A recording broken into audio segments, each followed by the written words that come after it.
I wanted to make a video on the many faces of homelessness. There is a huge stigmatization against homeless people, a lot of judgment, a lot of misunderstanding. It is one social justice cause that I am super passionate about. The month of December, I prefer to spend it like volunteering at soup kitchens or working with the homeless, doing outreach work. um that's when the help is needed the most, is in the wintertime, and especially around the holidays. But I currently don't have childcare, so I'm not able to go out and actively help this month, this year. So I'm going to do my part by raising awareness to end the stigma. So the many faces of homelessness.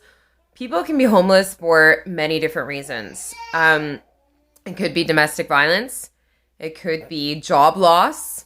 It could be illegal evictions, which happens all the time.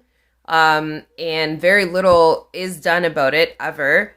It could be a roommate that illegally kicked you out because they don't like you, or you got into an argument. It could be a family member that threw you out.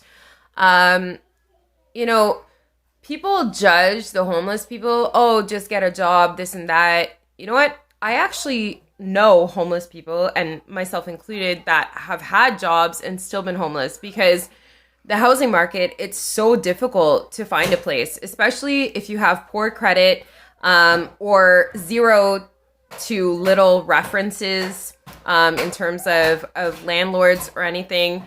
It's really difficult to obtain housing and maintain that housing. My children and I are currently homeless status. We're living at an Airbnb until December 31st, and then I'm not sure where we're moving to.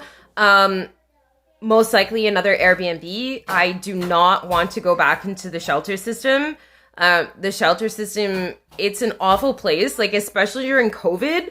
There's some really nice domestic violence shelters under normal circumstances, but during the COVID, everything has changed. And honestly, it's like you're on house arrest, and it's, you don't have privacy, you don't have your own space. It's difficult. Communal living is very hard. A lot of different personalities happening. Yeah, and it's difficult. I'm glad I'm in an Airbnb. Don't know where we're going after this, but this is the many faces of homelessness.